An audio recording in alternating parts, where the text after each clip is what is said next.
నమస్కారం. ప్రతిధ్వనికి స్వాగతం. Work from home ఒకప్పుడు ఉద్యోగ వర్గాల్లో అదొక ఫ్యాన్సీ ట్రెండ్. ఇప్పుడు అదే మాట అడిగితే అవును అని చెప్పలేని పరిస్థితి ఉంది. కరోనా కారణంగా దాదాపుగా ఏడాది పాటు ఇంటికే పరిమితమైనటువంటి ఉద్యోగులు, ముఖ్యంగా సాఫ్ట్వేర్ ఉద్యోగులకు అదొక బందీఖానాగా మారింది. వర్క్ ఫ్రమ్ హోమ్ వల్ల ప్రొడక్టివిటీ పెరిగిందని కంపెనీలు అంటుంటే ఈ ఒత్తిడి భరించలేకపోతున్నాం బాబోయ్ అంటున్నారు సాఫ్ట్వేర్ బాబులు. సంస్థల కోణం నుంచి, ఉద్యోగుల కోణం నుంచి రోజుకొక సర్వే బయటకు వస్తూ వారి సాధక బాధకాలన్నింటినీ బయటపెడుతూ ఉంది. ఇక ఇప్పటికే కొన్ని సంస్థలు ఈ వర్క్ ఫ్రమ్ హోమ్ విధానం మరో ఏడాది పాటు కొనసాగుతుందని చెబుతున్నటువంటి పరిస్థితుల్లో రాబోయే రోజుల్లో ఉద్యోగ రంగం పనితీరు ఎలా మారబోతుందనే దానిపై ఇవాళ ప్రతిధ్వని చర్చను చేపట్టింది. ఈ చర్చలో పాల్గొంటున్న వారు రమేష్ లోగనాథన్ గారు, హైసియా మాజీ అధ్యక్షులు హైదరాబాద్ నుంచి, అలాగే ఎం సత్యనారాయణ గారు, ఐటీఎఫ్ఎం కౌన్సిల్ చైర్మన్ హైదరాబాద్ నుంచి. సార్ రమేష్ గారు, లాక్డౌన్ విధించి దాదాపుగా ఏడాది పూర్తయింది. మనం వర్క్ ఫ్రమ్ హోమ్ కూడా అప్పటి నుంచే మొదలుపెట్టాం. ఈ ఏడాదిలో ఉన్నటువంటి అనుభవాలు ఏంటి వర్క్ ఫ్రమ్ హోమ్ విధానంలో? అంటే ఇప్పుడు ఐటీ ఇండస్ట్రీ అనేది ఆల్రెడీ చాలా గ్లోబల్ అనమాట. ఇప్పుడు ఏ ప్రాజెక్ట్ తీసుకున్నా కూడా 2-3 దేశాల నుంచి ఉంటారనమాట ప్రాజెక్ట్ టీమ్ మెంబర్స్, అంటే ఒకే దేశం కాకుండా. సో ఇప్పుడు ఐటీ రంగంలో రిమోట్ వర్కింగ్ అన్నది it's a well understood model. అంటే టీమ్స్ అంతా ఒక దగ్గర లేకుండా వాళ్ళతో వీడియో కాన్ఫరెన్స్ కానీ, లేదు మామూలు ఫోన్ కాన్ఫరెన్స్ కానీ, ఈమెయిల్స్తో చాట్, వాట్సాప్ ఇవన్నీ ఆల్రెడీ చాలా కామన్గా ఉండే ఆ పరిస్థితుల్లో వర్క్ ఫ్రమ్ హోమ్ అనేది చాలా ఈజీ అనమాట ఐటీ ఇండస్ట్రీకి. సో అందువల్లే పెద్ద ఏం ఇంపాక్ట్ లేకుండా వర్క్ ఫ్రమ్ హోమ్ షిఫ్ట్ అయిపోయింది. బట్ ఒక ఇంపార్టెంట్ పాయింట్ ఏంటంటే వర్క్ ఫ్రమ్ హోమ్లో షిఫ్ట్ అయ్యే ముందు అందరూ ఆఫీస్లో ఉన్నారు. అంటే ఒకరికొకరు చాలా బాగా తెలుసు. అంటే ఆ టీమ్ డైనమిక్స్ కానీ, ఇప్పుడు వేరే వేరే కంట్రీస్లో ఉన్నప్పుడు కూడా చాలా వరకు ఐటీ కంపెనీస్ చాలాసార్లు ట్రావెల్ చేస్తారు. ఎందుకంటే ఫిజికల్గా కలవాలి. You should have that personal relationship. ఆ రిలేషన్షిప్ ఉంటే కానీ రిమోట్ వర్కింగ్ అంత ఎఫెక్టివ్గా ఉండదన్నమాట. సో స్టార్టింగ్ అప్ పోయిన మార్చు ఏడాది క్రితం ఆ డైనమిక్స్ అంతా ఆల్రెడీ ఉండింది, ఎందుకంటే అందరూ ఆఫీస్లో పనిచేసేవారు అప్పుడు. ఇప్పుడు 1 year తర్వాత it can't continue for too long. అంటే యాజ్ ఎఫెక్టివ్గా ఉంటుందన్నది it is not possible. Especially ఇప్పుడు 1 yearలో చాలా కంపెనీస్ చాలా హైర్ చేశారు, ఫ్రెషర్స్ కానీ, లేదు ఎక్స్పీరియన్స్తో కానీ. వాళ్ళు ఎవరికి పెద్ద పర్సనల్ కాంటాక్ట్ లేదు. సో ఆ ఎఫిషియన్సీ ఇంకా ముందు పోను తగ్గుతుంది, చాలా తగ్గిపోతుంది. So this is not a long term option. అంటే బట్ ప్రస్తుతము అంటే ఆప్షన్స్ లేకుండా కంటిన్యూ అవుతాయి. అంటే పెద్ద పెద్ద సంస్థలన్నీ కూడా ఇప్పుడు టీసీఎస్ వైస్ ప్రెసిడెంట్ వాళ్ళు చెప్పింది కానీ, లేకపోతే టీసీఎస్ అనేది చాలా పెద్ద సంస్థ, ఎక్కువ మందిని హైర్ చేసేటువంటి సంస్థ, వాళ్ళందరూ కూడా ప్రొడక్టివిటీ పెరిగింది అని చెప్తూ ఉన్నారు. దాన్ని మనం ఏ కోణంలో చూడాల్సి ఉంటుందంటారు? అంటే కొంతవరకు పెరుగుతుంది. ఎందుకంటే ఇప్పుడు కమ్యూటింగ్ లేదు ప్రతి ఒక్కరికి. ఇప్పుడు ఏ సిటీలో చూసినా కూడా, హైదరాబాద్ కూడా పెద్ద ట్రాఫిక్ లేని సిటీలో కూడా ప్రతి ఒక్కరికి 45 minutes, ఒక్కోసారి 1 hour దాకా కమ్యూట్ అవుతుంది అనమాట. సో ఇప్పుడు ఆ కమ్యూటింగ్ టైం లేదు. సో అవన్నీ కొంచెం, బట్ అవన్నీ షార్ట్ టర్మ్ గెయిన్సే. ఇంతకీ లైక్ ఇంతవరకు ఉండడం కూడా it's surprising. But long term you can't discount personal డైనమిక్స్ని మనం డిస్కౌంట్ చేయలేం. చాలా ఇంపార్టెంట్. ఇప్పుడు ఒకరినొకరిని కలుసుకోవడం టీంలో, ఆ డైనమిక్స్ ద్వారా ఆ టీం యొక్క ప్రొడక్టివిటీ కానీ, ఎఫెక్టివ్నెస్ కానీ చాలా పెరుగుతుంది. So this cannot continue for long. ఇప్పుడే కూడా లైక్ కొన్ని సర్వేస్లో ఆల్రెడీ షోయింగ్ అప్ దట్ ఇనిషియల్గా ఉన్న ఫస్ట్ 6 to 9 months ఉన్న ప్రొడక్టివిటీ ఇప్పుడు లేదు అని వస్తున్నాయి studies. So which is expected. ఆ పర్సనల్ డైనమిక్స్ చాలా ఇంపార్టెంట్. ఓకే సార్, సత్యనారాయణ గారు, చాలా వరకు కంపెనీలు ప్రొడక్టివిటీ పెరిగిందని క్లెయిమ్ చేస్తూ ఉన్నాయి. అలాగే వాళ్ళ ఆలోచన చూస్తుంటే ఇంకొంతకాలం కొనసాగించేటువంటి పరిస్థితి కూడా కనిపిస్తూ ఉంది. అలాగే మనకి ఇప్పుడు వస్తున్నటువంటి కేసులను బట్టి కూడా కొంచెం స్ప్రెడ్ అవుతుంది, కాబట్టి కరోనా స్ప్రెడ్ అవుతుంది కాబట్టి అది తప్పకపోవచ్చు. ఇలాగే జరిగితే నెక్స్ట్ 1 yearలో ఇలాగే కంటిన్యూ అయితే వర్క్ ఫ్రమ్ హోమ్ ఎలాంటి మార్పులు రావచ్చు? అంటే ఇక్కడ 2 విధాలుగా మా మిత్రులు రమేష్ లోకనాథన్ గారు చెప్పినట్టు డైనమిక్స్ ఒకటి చేంజ్ అవుతాయండి. ఇంకోటి ఏంటంటే మేము అందరూ కూడా అబ్జర్వ్ చేయవలసింది ఏంటంటే, ఒక 2 years బ్యాక్ మనం 5% 90% రేషియోలో మనం మాట్లాడుకున్నాం. అంటే 5% ఫోర్స్ వర్క్ ఫ్రమ్ హోమ్ అనేది ఫ్యాన్సీ పదంగా వాడుతూ చేసేవారు. 90% వర్క్ ఫ్రమ్ ఆఫీస్ ఉండేది. ఇప్పుడు రివర్స్ అయిపోయింది కోవిడ్ సిచ్యువేషన్ వల్ల. అండ్ ఇంకో డైనమిక్స్ సార్ చెప్పినట్టు ఏంటంటే, మనకి వర్క్ ఆఫీస్కి వచ్చి పనిచేయడం వల్ల ఉండే వాతావరణం ఇప్పుడు యాక్చువల్లీ లేదు. ఒక రూమ్ లో 10 hours పని చేసేది, ఒక ఐటీ క్యాంపస్, ఒక 10 acres ఐటీ క్యాంపస్ లో వాక్ చేసుకుంటూ, బ్రేక్స్ తీసుకుంటూ మెంటల్ గా అంటే స్ట్రెస్ఫుల్ గా లేని వాతావరణంలో ఆఫీసులో పనిచేసేవారు. టుడే ఒక రూమ్ లో మీరు మండే టు ఫ్రైడే వర్క్ చేసే వాతావరణం నుంచి ఒక కమ్యూట్ అది కూడా స్ట్రెస్ఫుల్ కమ్యూనిటీ. సో అదొకటి. బట్ హౌఎవర్ కమ్యూట్ తో పోలిస్తే ఆఫీస్ వర్కింగ్ కండిషన్స్, మేము ఇప్పుడు ఆఫీస్ లో కానీ జిమ్ ప్రొవైడ్ చేయడం కానీ, లేకపోతే యోగా సెంటర్ ప్రొవైడ్ చేయడం కానీ, ఒక టీమ్ కొలాబరేషన్ చేయడం కానీ, ఒక టీమ్ లంచెస్ కానీ, సో టిపికల్ గా ఇది ఎంత స్ట్రెస్ఫుల్ అవుతుందో, I think lot of surveys are talking about mental stress we are going through work from home. అంటే అది ఒక పాజిటివ్ వైబ్ గా తీసుకుంటే ఇది కంటిన్యూ అవ్వడం అన్నది మంచిది కాదు ఇండస్ట్రీకి. ఓవర్ పీరియడ్ ఆఫ్ టైం మనం అనుకున్నట్టు మార్చ్ లో ఒక 30% వర్క్ ఫోర్స్ వచ్చిన, బై ఆగస్ట్ కి 70% వచ్చిన, అంటే మొన్నటి వరకు మనం ఇచ్చిన సర్వేస్ లో 30% వర్క్ ఫోర్స్ తప్పకుండా ఐటీ ఆఫీస్ ఓపెన్ చేద్దాం అనేది ఈ lot of surveys which are showing the results. 70% 30 నుంచి అలా స్లోగా మంత్ ఆన్ మంత్ చూసుకుంటూ బై డిసెంబర్ 70 అన్నది దట్ వాజ్ ద ఎస్టిమేషన్. ఈ ట్రెండ్ కంటిన్యూ అయితే కొంచెం ఇబ్బందికరమే. ఐ థింక్ ఆఫీసర్స్ కి రావడం అన్నది ముఖ్యంగా మనం ఆ పర్స్పెక్టివ్ లో మనం వి షుడ్ వర్క్ టుగెదర్ అన్నది నా opinion. Sir it is not a good sign. Sir సంస్థల కోణంలో చూసినప్పుడు అంటే ఇప్పుడు మనం లాస్ట్ 1 yearది మనం రిజల్ట్ బేరేజ్ వేసుకున్నట్లయితే ఆఫీస్ వర్క్కి వర్క్ ఫ్రమ్ హోమ్కి మధ్య ఎలాంటి వ్యత్యాసం కనిపించింది? అంటే యాజ్ ఇట్ ఈస్గా ఉందా లేకపోతే ఏమైనా తేడా ఉందా? అంటే ప్రొడక్టివిటీ పరంగా చూసుకుంటే మనం ఇందాకే సార్ చెప్పినట్టు productivity was very good to certain extent. అంటే మనకి లాక్డౌన్ అయిన కా నుంచి జూన్, జూలై, ఆగస్ట్, సెప్టెంబర్ వరకు ఒక ట్రెండ్ ఆఫ్ స్టాటిస్టిక్స్ చూపించింది దట్ హై ప్రొడక్టివిటీ అని. స్లోగా అది డిసెంబర్ నుంచి మళ్ళీ ఇప్పుడు మా టాకింగ్ అబౌట్ మార్చ్ లో చూసుకుంటే ఆ డౌన్ ట్రెండ్ ఉంది. ఎందుకంటే ఎట్ ఏ స్ట్రెచ్ మీరు ఒక 12 months ఒక మనిషిని ఇంట్లో కూర్చొని పనిచేయడం, వాడు బయటకు వచ్చి ఒక ఆఫీస్ ఎన్వైరన్మెంట్ లో పనిచేయడం, తప్పకుండా you will have worried results ఉంటాయండి. అది లాంగ్ టర్మ్ మంచి పాజిటివ్ రిజల్ట్స్ ఇవ్వదు. తప్పకుండా that will some impact on the business. Okay, productivity తగ్గుతూ వస్తుంది. ఇప్పుడు మనకి అనిరుద్ చక్రవర్తి కూడా జాయిన్ అయ్యారు, forum for IT member. Anirudh గారు, లాస్ట్ 1 year నుంచి కూడా అంటే వర్క్ ఫ్రమ్ హోమ్ కల్చర్ అనేది కొత్తది కాకపోయినా ఈ స్థాయిలో మొత్తం ఎంప్లాయీస్ అందరూ కూడా వర్క్ ఫ్రమ్ హోమ్ ఉండడం అనేది ఎప్పుడూ లేనిది. ఇంతమంది వర్క్ ఫ్రమ్ హోమ్ చేస్తున్నప్పుడు, వేలాది మంది ఉద్యోగులు చేస్తున్నప్పుడు వాళ్ళు ఎదుర్కొంటున్నటువంటి పరిస్థితి ఏంటి, ఎలా ఉంది, వాళ్ళ అనుభవాలు ఎలా ఉన్నాయి లాస్ట్ 1 yearగా? నమస్కారం అందరికీ. నా పేరు అనిరుద్. నేను ఫోరం ఫర్ ఐటీ నుంచి మెంబర్గా ఉన్నాను. చెప్పండి. ఒకటి మనం అందరూ గుర్తుపెట్టుకోవాల్సింది ఏంటంటే, ఈ వర్క్ ఫ్రమ్ హోమ్ ఆప్షన్ అనేది ఏదైతే ఉందో ఇది ఎంప్లాయీ చూస్ చేసుకుంది కాదు. ఇంతకు ముందు కూడా వర్క్ ఫ్రమ్ హోమ్ ఆప్షన్ ఉంది. అది ఎప్పుడుంది? ఎంప్లాయీ తన ఇష్టంగా తను చూస్ చేసుకున్న విధంగా వచ్చింది. ఇప్పుడు ఈ పాండమిక్ వల్ల ఎంప్లాయీ తప్పనిసరిగా వర్క్ ఫ్రమ్ హోమ్ చేయాల్సి వస్తుంది. సరే, ఈ విధంగా ఇందాక మీరు చెప్పినట్టు ఇది పెరుగుతుంటూ పోతే ఇండస్ట్రీకి ఖచ్చితంగా సక్సెస్ అనేది తేదు అని చెప్పేసి మీరు చెప్తున్నారు. నా క్వశ్చన్ ఏంటంటే, ఇప్పుడు జరిగే కరెంట్ ట్రెండ్లో కనుక చూసుకుంటే ఎవరికి బెనిఫిట్ అవుతుంది? కంపెనీస్కా, ఎంప్లాయీస్కా? ఈ క్వశ్చన్కి ఖచ్చితంగా ఆన్సర్ ఏంటంటే కంపెనీస్ కానీ మాత్రమే మనం నిరూపించుకోవచ్చు. ఎందుకు అనగా లేటెస్ట్గా మనకి ఇంటర్నేషనల్ లేబర్ ఆర్గనైజేషన్ నుంచి మనకు ఒక రిపోర్ట్ అనేది తేవడం జరిగింది. ఆ రిపోర్ట్లో క్లియర్గా మెన్షన్ చేస్తుంది ఏంటంటే, పాండమిక్ జరిగే ఫస్ట్ క్వార్టర్ అంటే మార్చ్, జూన్, జూలై నాటికి కంపెనీస్ యొక్క ప్రాఫిట్స్ తగ్గిపోతున్నట్టు చూపించినా కూడా at the end of financial year 2020 3,000+ companies last year కన్నా ఈ ఇయర్కి 1.45 lakh crores ప్రాఫిట్స్ అనేటివి చూపించాయి అని చెప్పి మనం రిపోర్ట్స్ చూడొచ్చు. దీనివల్ల కంపెనీస్కి మాత్రమే ప్రాఫిట్ ఆర్ కంపెనీస్కి మాత్రమే ప్లస్ జరగడం జరిగింది. ఇంకా ఎంప్లాయీస్ కానంటే ఎంప్లాయీస్కి ఏ బెనిఫిట్ లేదా? ఎంప్లాయీస్కి ఏ బెనిఫిట్ లేదా? బెనిఫిట్ లేదా అంటే ఒకటే ఒక బెనిఫిట్ మనకి కనిపించేది ఏంటంటే, ఇంట్లో ఉండి పని చేయడం. ఇంట్లో ఉండి పని చేస్తున్నాం కదా, సంతోషంగా ఉంటున్నాం కదా అని చెప్పేసి ఒక ఎంప్లాయీ, వాళ్ళ ఫ్యామిలీ, వాళ్ళందరూ అనుకోవచ్చు. కానీ ఒక ఎంప్లాయీకి మాత్రమే తెలుసు ఎలాంటి ఇబ్బందులు ఫేస్ చేస్తున్నాడు.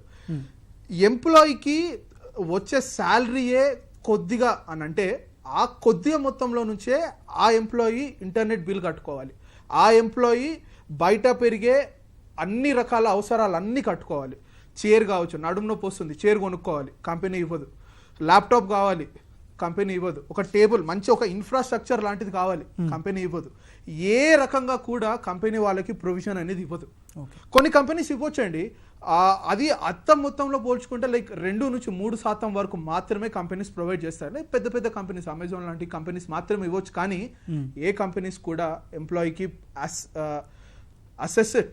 అసెట్స్ అనేటివి ఏ కంపెనీ కూడా రమేష్ గారు పోల్చుకుంటే ఎంప్లాయీకి రమేష్ గారు ప్రొడక్టివిటీ పెరిగిందని కంపెనీలు చెప్తూ ఉన్నాయి, కానీ ఎంప్లాయీస్ వాళ్ళ గ్రీవియన్స్ చెప్తూ ఉన్నారు, చాలా ఒత్తిడికి గురవుతున్నాము వర్క్ ఫ్రమ్ హోమ్ చేయడం వలన. ఈ విషయాలన్నీ మీ దృష్టికి వచ్చాయండి, మీ ఫోరం దృష్టికి వచ్చాయి? Not really. అంటే సర్వేలో కొంచెం అంటే నేను ఎంప్లాయీస్ ఇప్పుడు ఫైనాన్షియల్లీ పెద్ద ప్రాబ్లం లేదు. మీరు టేబుల్ చైర్ కొనుక్కోవాలంటే లైక్ పెట్రోల్, కమ్యూటింగ్కి పెట్రోల్కి వాటికి ఏమి స్పెండ్ కావట్లేదు కాబట్టి ఫైనాన్షియల్ ప్రాబ్లం కాదు ఇక్కడ. దిస్ ఈజ్ మోర్ ఒక motivation and psychological problem, right? ఇప్పుడు అనిరుద్ అన్నట్టు ఒక రూమ్లో కూర్చుని ఒంటరిగా ఒక ల్యాప్టాప్ని చూస్తూ 8-10 hours A day, 6 days a week, 5 days a week పనిచేయాలంటే ఇట్స్ నాట్ ఈజీ. అది ఒకలాంటి మనకి it's going to affect psychologically. We are not used to. We are social human beings, and IT industry is a very, very social environment. You work in large teams, global teams, and a physical meeting లేకుండా 3 months, 6 months అలా జరుగుతుంది. కానీ like 1 year కన్నా 1 year కన్నా ఎక్కువ చాలా కష్టం. Already it's very very difficult. Data అయితే క్లియర్గా వస్తుంది. సో ఆ psychological issue, team work culture లేకపోవడం వల్ల క్రియేటివిటీ లాస్ అవుతుంది, లేకపోతే షేర్ చేసుకునే ఫీలింగ్స్ కూడా తగ్గుతాయి అనేటువంటి ఒక అభిప్రాయం కూడా ఉందండి. అది ఎంతవరకు వాస్తవం? అది ఉంది. ఎందుకంటే ఇప్పుడు టీమ్, ఇవన్నీ చాలా వరకు టీమ్గా పనిచేసే జాబ్స్ అనమాట ఇవి. చెప్పండి సార్. సో టీమ్గా పనిచేసే జాబ్స్ ఇవన్నీ. అండ్ సో ఆ టీము ఇప్పుడు రిమోట్ కూడా టీమ్గా పనిచేస్తున్నారు. They get on the phone కానీ లేదు వాళ్ళ వాట్ ఎవర్ కంపెనీలో యూజ్ చేస్తున్న కమ్యూనికేషన్ మెకానిజంతో గ్రూప్స్తో మాట్లాడడము, ఫోన్లో, జూమ్లో అవన్నీ చేస్తున్నారు. కానీ ఆ ఫిజికల్ కాంటాక్ట్ అనేది చాలా ఇంపార్టెంట్. ఆ ఫౌండేషన్ ఉంది కాబట్టి పోయిన మార్చ్ నుంచి ఒక 5-6 months దాకా ఆ డైనమిక్స్ అలా ఉంది కాబట్టి అలా కంటిన్యూ అయింది. ఇప్పుడు చాలా మంది కొత్తగా జాయిన్ అయ్యారు. వాళ్ళని ఎవరు వీళ్ళు మిగతా టీమ్ మెంబర్స్ అసలు కలవలేదు కూడా. And so this won't continue for long. So 2 problem, psychological problem ఒకటి, టీమ్ డైనమిక్స్ ప్రాబ్లం ఒకటి. ఓకే అనిరుద్ గారు, పని అనేది ఎక్కడ చేసినా ఒకటి, ఆఫీస్లో చేసినా కానీ లేకపోతే ఇంటి దగ్గర నుండి చేసినా కానీ వర్క్ అనేది అసైన్ చేసే వర్క్ అనేది సేమే ఉంటుంది. ఇంటి నుంచి పనిచేయడానికి, ఆఫీస్ నుంచి పనిచేయడానికి వస్తున్నటువంటి ఇబ్బంది ఏంటి? ఎందుకు ఉద్యోగులు ఇప్పుడు చాలా రోజుల తర్వాత ఎందుకు విముఖత చూపిస్తున్నారు? ఒక్క విషయం మనం స్పష్టంగా తెలుసుకోవాల్సింది ఏంటంటే అండి, మనము ఒకవేళ మన ఆఫీసులో కనుక ఉంటే మన చుట్టుపక్కల అందరూ పనిచేసే వాతావరణంలో మనకు కనిపిస్తారు. అంటే మన పక్కన ఉన్న కొలీగ్ ఒక పని చేస్తాడు, ఇటు పక్కన ఉన్న కొలీగ్ ఒక పని చేస్తాడు. ఒక టీమ్ వర్క్ అనేది సాధారణంగా చాలా ఎక్కువగా బిల్డప్ అయ్యే ఏరియా ఒక ఆఫీస్ స్పేస్. మీరు ఇంట్లో కనుక మనం ఉంటే పిల్లలు ఉంటారు, ఫ్యామిలీ వాళ్ళు ఉంటారు, ఇంట్లో చేసే పనులు ఉంటాయి, అన్ని రకాల పనులు అన్నిటినీ కూడా మనము మన దృష్టిలో నుంచి చేసుకుంటూనే అలానే ఆఫీస్ వర్క్ కూడా చేయాలి అంటే మెంటల్ స్ట్రెస్ అనేది చాలా ఎక్కువగా అవుతుంది. ఈ రకంగా మీరు కనుక చూసుకుంటే మనకి రీసెంట్గా మైక్రోసాఫ్ట్ వాళ్ళు సేకరించిన ఫీడ్బ్యాక్ ప్రకారం more than 1/3 of complete employees count in India burn down అనేది చాలా ఇంక్రీజ్ అయిపోయింది. దీనివల్ల టోటల్ ఏషియాలోనే మనం 2nd highest-గా నిలిచాం. ఇది గొప్పగా చెప్పుకోవాల్సిందేం కాదు. నిజంగా India had the 2nd highest percentage of workers facing increased burnout in Asia. ఈ రకంగా మనకి చాలా రిపోర్ట్స్ కూడా వస్తున్నాయి. ఇదే రకంగా కనుక మనం కంటిన్యూ చేస్తే ఖచ్చితంగా చెప్తానండి ఎన్నో రకాల సూసైడ్స్ కూడా అయ్యే పరిస్థితులు ఉన్నాయి. దీనివల్ల మనకి ఇదే రకంగా జెండర్ వయలేషన్ కూడా రావచ్చు. మేల్ అనేవాళ్ళు సాధారణంగా పనిచేస్తారు, ఫీమేల్ అనేవాళ్ళు కూడా ఐటీలో పని చేస్తున్నారు. కానీ మన ఇండియాలో ఎప్పటి నుంచో పురాతన కాలంగా వచ్చే ఇబ్బందులన్నిటినీ కూడా మనము ఇప్పుడు ఆడవాళ్ళ మీద ఇంకా చూపెట్టడం జరుగుతుంది. ఇంట్లో ఉన్న ఆడవాళ్ళు అక్కడ కూరగాయలు కొనాలి అంటే బయటకు వెళ్ళాలి అంటే పాండమిక్ ఉంది, నువ్వు వెళ్ళకూడదు. ఆఫీస్ వర్క్ చేయాలి, ఆఫీస్ వర్క్ 8 గంటలు చేయకూడదు, 12 గంటల వరకు చేయాలి. లేదా డొమెస్టిక్ వైలెన్స్ చాలా ఇంక్రీజ్ అవుతుంది. Domestic violence in India in directly around 15 to 30%. Last year కి 50 to 30% పెరిగిందండి. ఓకే అనిరుద్ గారు, ఓకే ఇప్పుడున్న పరిస్థితుల్లో అంటే కంపెనీల ఆలోచన ధోరణి వల్ల కానివ్వండి, లేకపోతే బయట మళ్ళీ కేసులు పెరుగుతున్న కారణంగా కానివ్వండి, వర్క్ ఫ్రమ్ హోమ్ అనేది తప్పనిసరి అయితే దాన్ని సానుకూలంగా మార్చుకోవడం ఎలా, మరింత బెటర్గా ఎలా ఉపయోగించుకోవచ్చు? రెండు విషయాల్లో గుర్తుంచుకోవాలండి. ఇప్పుడు తప్పనిసరి ఏం లేదు. ఇప్పుడు మార్చి వరకు మనం ఒక ఐడియాలజీలో పనిచేస్తామండి. మార్చిలో 30% ఓపెన్ అవుతాయనే ఉద్దేశంతో నేను ఈ టిఎఫ్ఎంసి చైర్మన్ గా కూడా, అలాగే నేను ఫెసిలిటీస్ లో ఉండడం కూడా ఏం చేసామంటే ఒక ఆఫీసెస్ ని కూడా వెల్కమ్ బ్యాక్ టు ఆఫీసెస్ అనే ఇనిషియేటివ్స్ ని ఒక ఎంప్లాయీస్ కి ఒక పాజిటివ్ కాన్ఫిడెన్స్ క్రియేట్ చేయడానికి చాలా సెషన్స్ చేశాం. అలాగే ఎంప్లాయీస్ కానీ హెచ్ఆర్ కానీ వీళ్ళందరూ కూడా to create confidence with in the employees, మీరు వస్తే ఇక్కడ సేఫ్ అని, హైజీన్ అని. సో ఇవన్నీ తప్పకుండా that will help to bring back. అంటే ఈ రోజు కాకపోతే ఒక 6 months కైనా the whole process should come back, అంటే నార్మలిటీకి రావాలి. ఇప్పుడు కేసెస్ సబ్ ట్రెండ్ ఎక్కువ అవడం వల్ల మళ్ళీ ఒక పునరాలోచన చేయడం జరుగుతుంది. అంటే ఇప్పుడు రాగలుగుతామా, మార్చ్ లో ఓపెన్ చేయగలుగుతామా, మళ్ళీ లేకపోతే ఇంకొక 3 months పోస్ట్ పోన్ చేసి ఆ పర్సంటేజ్ పరంగా ఆపరేషన్స్ అయితే స్టార్ట్ చేయదలుచుకున్నారండి. దాంట్లో సెకండ్ ఆలోచన లేదు. పర్సంటేజెస్ ఇప్పుడు 40% అనుకుంది, స్లోగా 5% తో by August it will be around 40-45%. So అలా డిఫరెంట్ ఒపీనియన్స్ కరెక్ట్ గా ఈ పర్సంటేజ్ సెట్ లో ఓపెన్ చేస్తామని ఖచ్చితంగా చెప్పలేం మార్కెట్ లో. సార్ ఇప్పుడు ఫైనాన్షియల్ బర్డెన్ అనేది చాలా వరకు తగ్గింది వర్క్ ఫ్రమ్ హోమ్ వల్ల ఆఫీసులకు అంటున్నారు. వాళ్ళు విల్లింగ్ తో ఉన్నారా? కంపెనీలు స్టార్ట్ చేయడానికి విల్లింగ్ తో ఉన్నారా? ఉన్నారండి. ఐ థింక్ మేము సర్వే చేసినప్పుడు అయితే కంపెనీస్ కూడా ఏంటంటే ఫైనాన్షియల్ బర్డెన్ అంటూ ఏం లేదు స్పెసిఫిక్ గా. ఆయన చెప్పినట్టు ఫైనాన్షియల్ బర్డెన్ ఇప్పుడు ఏం లేదంటే ఒక 10-15% వరకు మేము ఇక్కడ కంపెనీ సపోర్ట్ చేస్తున్నాయి. వాళ్ళకి కావాల్సిన ఆఫీస్ ఇన్ఫ్రాస్ట్రక్చర్. కొన్ని కంపెనీస్ అయితే ఫండింగ్ కూడా చేస్తున్నాయి, 1000, 1500, 2000 ఇంటర్నెట్ కి.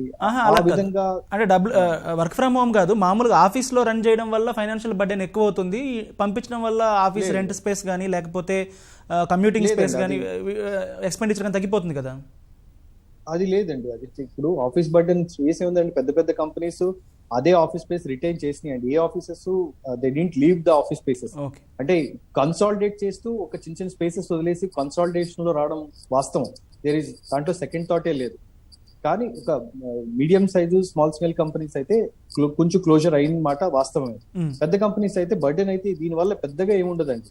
రియల్ ఎస్టేట్ ఇప్పుడు మీరు చూస్తే హైదరాబాద్ లో real estate is still growing. అంటే ఇప్పుడు millions of square feet offices ఇంకా తీసుకుంటున్నారు.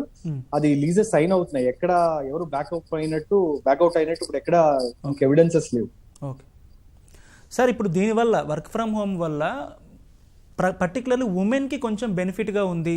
చాలామంది బయటికి పంపించే విధానం కానీ మన కల్చర్లో ఉన్నటువంటి హజార్డ్స్ వల్ల చాలామంది ఉమెన్ వర్క్ చేయడం అనేది కొంచెం ఇబ్బందిగా ఉంది కొన్ని సెక్షన్స్లో. వాళ్ళల్లో కొంతవరకు పెరుగుతోంది వర్క్ ఫ్రమ్ హోమ్ వల్ల, వాళ్ళల్లో ఉమెన్ ఎంప్లాయ్మెంట్ పెరుగుతోంది అనేటువంటి ఒక వాదన ఉంది. ఎంతవరకు వాస్తవం ఇది? ఇప్పుడు ఇక్కడ ఒక విషయం ఆలోచించాలండి. ఉమెన్ ఎంప్లాయ్మెంట్ తప్పకుండా there was a positive trend. ఎందుకంటే వర్క్ ఫ్రమ్ హోమ్ చేయడం వల్ల ఒక విధంగా ఆలోచిస్తే పాజిటివ్ బెనిఫిట్ ఏంటంటే వర్క్ లైఫ్ బ్యాలెన్స్. అది పాజిటివ్ యాంగిల్ లో చూసుకుంటే వాళ్ళు ఇంట్లోనే ఉంటున్నారు, పిల్లల్ని చూసుకుంటున్నారు, క్రషెస్ లో పెట్టట్లేదు, లేకపోతే వాళ్ళ పేరెంట్స్ ఇంట్లో పిల్లల్ని వదలట్లేదు. ఒక పీస్ ఆఫ్ మైండ్ అయితే వాళ్ళకు ఉంది. అబ్సల్యూట్లీ వాళ్ళ పిల్లల్ని మేనేజ్ చేసుకుంటారా లేకపోతే వాళ్ళ హస్బెండ్ చూసుకుంటారా, సో సర్టెన్ ఎక్స్టెంట్ వాళ్ళకి ఒక పాజిటివ్ ఎన్వైరన్మెంట్ ఉంది. ఇప్పుడు నా పర్సనల్ గా చూసినా, if my spouse is working at home for last ఒక 1 year నుంచి ఇంట్లో ఉండడం వల్ల అదొక డిఫరెంట్ పాజిటివ్ ఎన్వైరన్మెంట్. పిల్లలు కూడా దే ఆర్ ఎంజాయింగ్ ఇట్.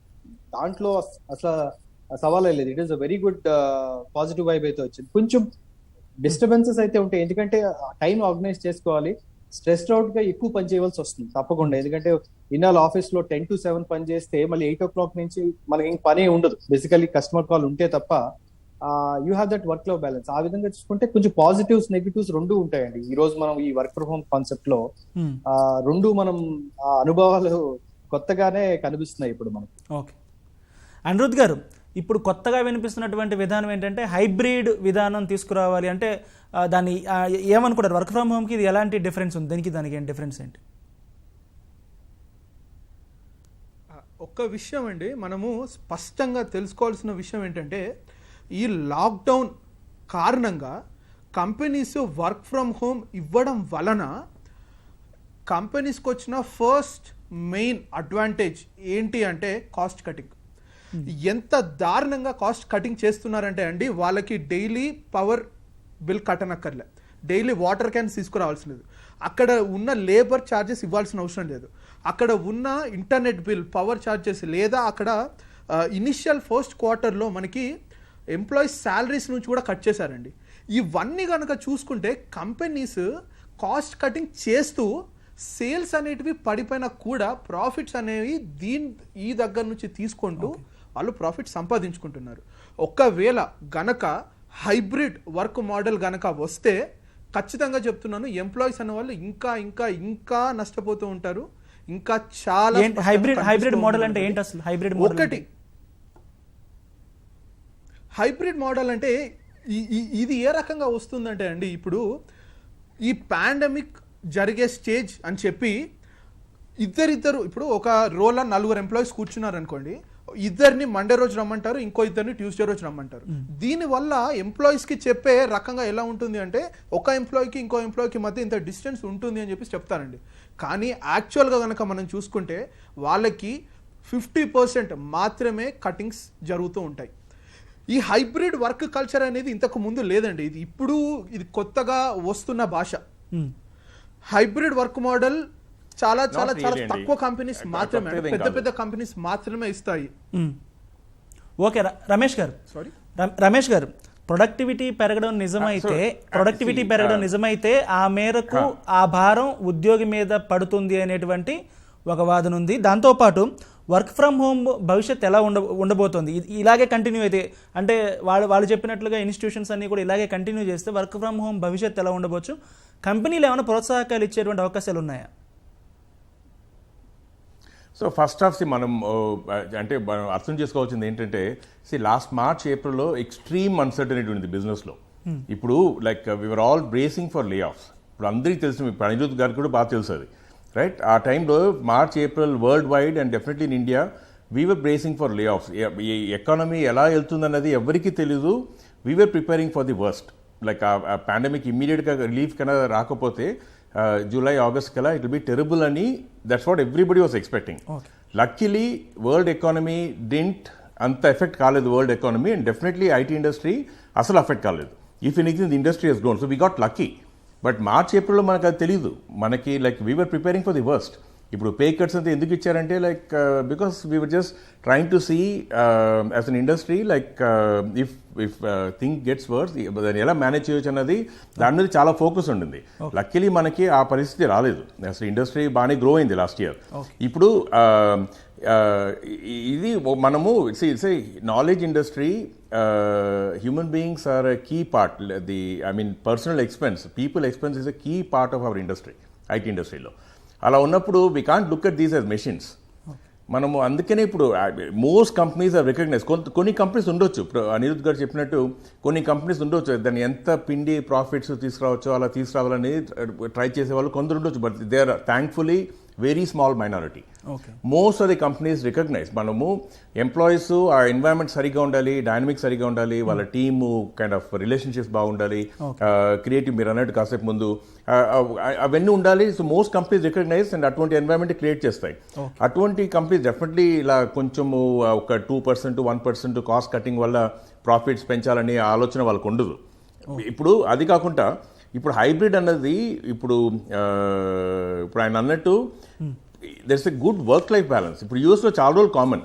ఇప్పుడు నేను ముందు పనిచేసిన కంపెనీ కూడా 2 days a week anybody could work from home. It was a declared. ఇప్పుడు ఏం చేస్తారంటే, ఇప్పుడు పిల్లల్ని చూసుకోవడం, when husband and wife both are working, they take turns. So the work from home was a good flexibility. So hybrid model అనేది it's a fantastic model going forward. Okay sir, time అయిపోయింది. Okay sir, Ramesh garu thank you, Anirudh గారు thank you, Satyanarayana గారు. ఇది వాళ్ళ ప్రతిధ్వని. నమస్కారం.